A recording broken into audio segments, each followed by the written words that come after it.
नमस्कार दोस्तों। Income tax return file करना कब अनिवार्य है, ये बहुत इंपॉर्टेंट प्रश्न है। और विशेष रूप से इस कॉन्टेक्स्ट में कि बहुत से करदाता इस गफलत में, इस कंफ्यूजन में रहते हैं कि क्या आईटीआर भरना उनके लिए जरूरी है अथवा नहीं।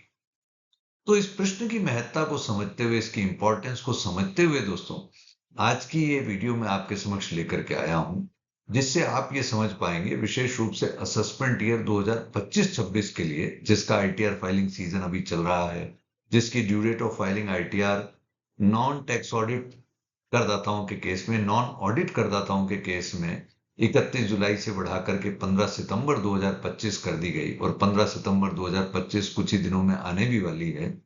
तो आज की इस वीडियो से एक सामान्य करदाता ये समझ पाएगा कि क्या आईटीआर फाइल करना उनके लिए अनिवार्य है अथवा नहीं।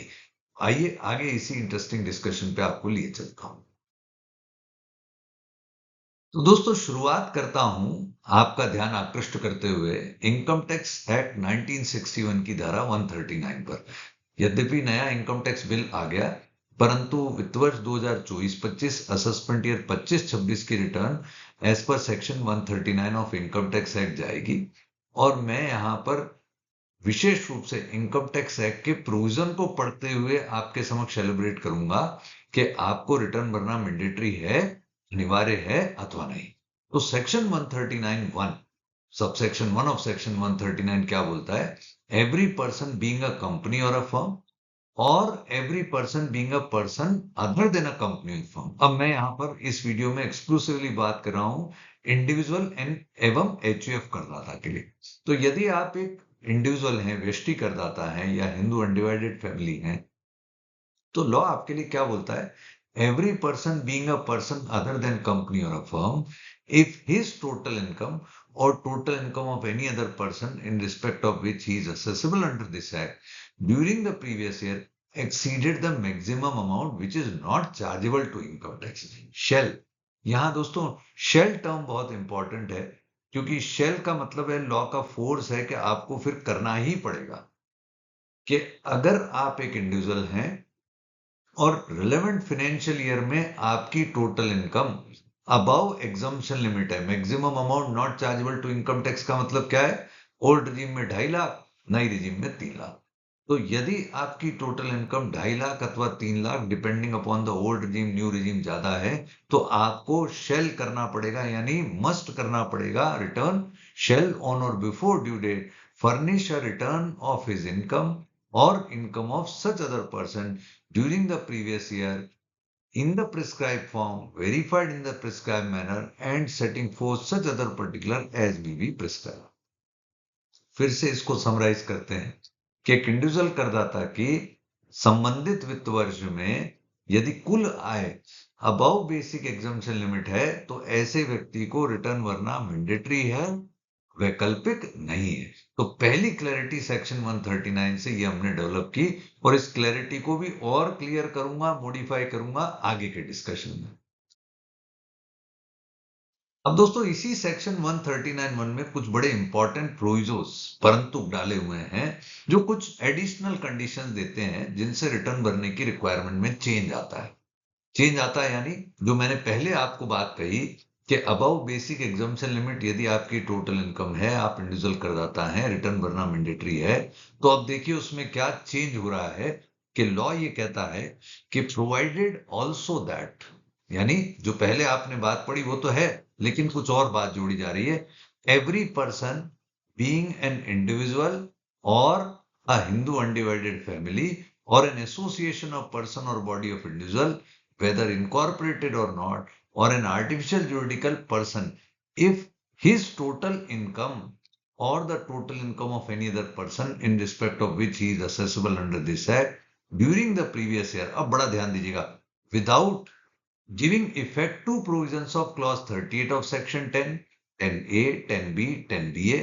ये सेक्शन 1038, 10A, 10B, 10BA ये अब हट चुके हैं, लेकिन काम की बात है, without giving effect to the provisions of section 54, 54B, 54D, 54EC, 54F, G, GA और 54GB।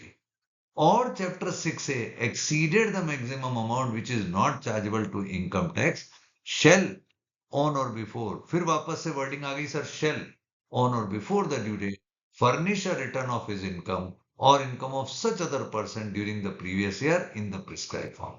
मुद्दे को समझिएगा, क्या कहना चाहता हूं कि पहले तो आपको बोल दिया कि आपकी यदि total income above exemption limit है, बेसिक एग्जम्पशन लिमिट से ऊपर है, तो रिटर्न भरना मैंडेटरी है। लेकिन 6 प्रोविजो ऑफ 139(1) कहता है कि यदि आपकी total income without considering capital gain exemption, जो 54 टू 54 जीबी सेक्शन में मिलती है, जैसे आपने 1 करोड़ का मकान बेचा, आपको 80 लाख का कैपिटल गेन हुआ, आपने 80 लाख का नया मकान खरीद लिया, तो आपने बोला जी मेरा तो कैपिटल गेन एग्जम्प्ट हो गया, तो मेरी टोटल इनकम नील हो गई।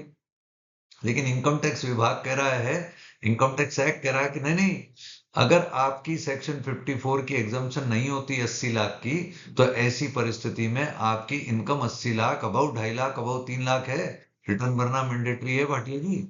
ये चीज समझना बहुत जरूरी है। और ये चीज जो मैं बात कर रहा हूं, ये ज्यादातर करदाता मिस कर जाते हैं। तो अपने को किसी गफलत में नहीं रहना, क्लैरिटी है लॉ में। क्या क्लैरिटी है कि एक इंडिविजुअल एचयूएफ करदाता यदि उनकी total income without considering capital gain exemption और विदाउट कंसिडरिंग चैप्टर 6 से बेनिफिट, चैप्टर 6 से बेनिफिट क्या होते हैं दोस्तों, 80C, 80D, 80DD जैसे डिडक्शन या एनपीएस के डिडक्शन, इन डिडक्शन को क्लेम किए बिना यदि आपकी total income above exemption limit है, तो रिटर्न भरना पुनः मैंडेटरी है। तो मैं अपनी पिछली इंटरप्रिटेशन को यहां चेंज करूंगा और प्रैक्टिकली आपको यह कहूंगा कि 139(1) तो कह रहा था कि यदि किसी इंडिविजुअल अथवा एचयूएफ की income, total income above exemption limit है, तो रिटर्न भरना जरूरी है। पर अब मैं ये कहूंगा इस 6 प्रोविजो को पढ़ने के बाद, यदि किसी इंडिविजुअल अथवा एचयूएफ की ग्रॉस टोटल इनकम और even before considering capital gain exemption income above exemption limit है, तो रिटर्न भरना जरूरी है। तो ये एक बड़ी इंपॉर्टेंट इंटरप्रिटेशन हमने यहां डेवलप की। अब जिस प्रकार 6 प्रोविजो की मैंने रीडिंग की, उसी प्रकार एक 7th प्रोविजो और है सेक्शन 139(1) में, जो ये कहता है provided also that a person referred to in clause B who is not required to furnish a return, ये क्लॉज बी यानी इंडिविजुअल एचयूएफ जैसे करदाताओं के लिए लिखा है, who is not required to furnish a return under this subsection. अब वो लोग पकड़ में आ रहे हैं जिनको बेसिक एग्जाम्पशन लिमिट से ऊपर की टोटल इनकम नहीं है, या बेसिक एग्जाम्पशन लिमिट से ऊपर की ग्रॉस टोटल इनकम नहीं है, पर उनको फिर भी रिटर्न भरने के लिए कहा जा रहा है। कब? And who during the previous year 1 has deposited an amount or aggregate of the amount exceeding 1 crore rupees in one or more current accounts maintained with a banking company or cooperative। तो मान लीजिए कोई व्यक्ति कह रहा है जी मेरे पास तो बिजनेस में लॉसेस है, तो मेरी तो टोटल इनकम का है, मेरे को तो टोटल लॉस हुआ है, तो भी यदि उस व्यक्ति के करंट अकाउंट में, यहां इंपॉर्टेंट बात ध्यान दीजिएगा, एक या एक से अधिक करंट अकाउंट में during relevant financial year 1 crore से ऊपर की राशि जमा है, तो ऐसे व्यक्ति को रिटर्न भरना मैंडेटरी है। Has incurred expenditure of an amount और aggregate of amount exceeding 2 lakh rupees for himself और any other person for travel to a foreign country.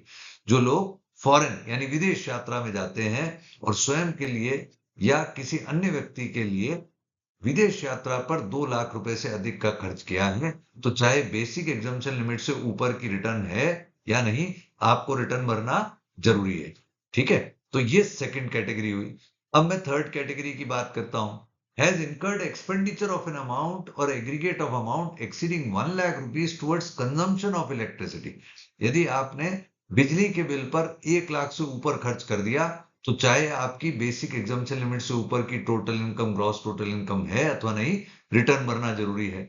और चौथी कोई और कंडीशन जिसे सीबीडीटी प्रिस्क्राइब करे, हालांकि ऐसी कोई कंडीशन अभी प्रिस्क्राइब नहीं है। तो अब आप कंपेयर करिए कि सबसे पहले 139(1) ने रिटर्न भरने का क्राइटेरिया तय किया, फिर 6 प्रोविजो ऑफ 139(1) ने क्राइटेरिया तय किया, और एक एडिशनल क्राइटेरिया 139(1) के 7th प्रोविजो ने तय किया। अब आपको देखना है आपका केस कहां फॉल हो रहा है। यदि किसी भी केस में फॉल होगा, तो रिटर्न भरना मैंडेटरी होगा। अब आगे बढ़ता हूं दोस्तों, एक प्रोविजो अभी भी छूट गया सेक्शन 139(1) में, ये 4th प्रोविजो है। ये हालांकि हर व्यक्ति के केस में लागू नहीं है, पर इन दिनों ये भी केसेस रिपोर्ट हो रहे हैं कि ऐसे कुछ करदाता हैं जिनका फॉरेन के किसी bank account, demat account, trading account में कोई लेना देना है, कोई टच बेस है, और इस वजह से यदि वो रिटर्न नहीं भी भरते तो इनकम टैक्स लॉ उन्हें रिटर्न भरने के लिए बोल रहा है। कब? Provided also that a person being a resident, यानी कोई व्यक्ति जो रेजिडेंट है, other than not ordinarily resident, यानी जो ऑर्डिनरली रेजिडेंट है, जो इंडिया में ही निवासी करदाता है, पूर्णतः निवासी करदाता है, within the meaning of clause 6 of section 6, who is not required to furnish a return under this subsection, यानी जिसको 139(1) में अदरवाइज तो रिटर्न भरने की रिक्वायरमेंट नहीं है, लेकिन who at any time during the previous year holds as a beneficial honor or otherwise, वो होल्ड कर रहा है, क्या होल्ड कर रहा है?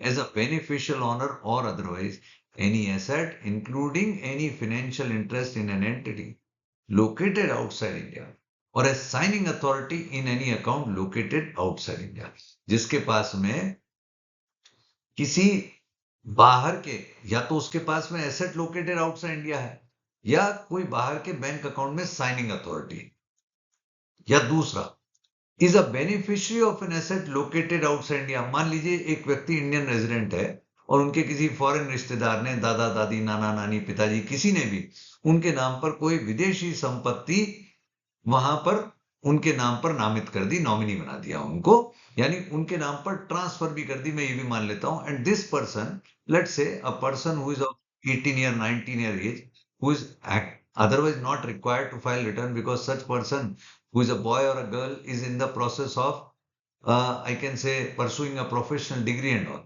लेकिन उनके नाम पर उनके किसी रिश्तेदार ने इंडिया से बाहर कोई संपत्ति कर दी, तो ऐसी परिस्थिति में वो व्यक्ति को भी इंडिया में आईटीआर भरनी पड़ेगी, assuming that such person is resident in India. तो आप देखिए फिर क्या आया लॉ में वर्ड, शेल फर्निश। मैंने रेड किया है सर इसको, शेल यानी मे फर्निश होता तो व्यक्ति रिटर्न भर भी सकता था, नहीं भी भर सकता, पर जब लॉ शेल फर्निश बोलता है तो आप अपने रिटर्न भरने की देयता से नहीं बच सकते।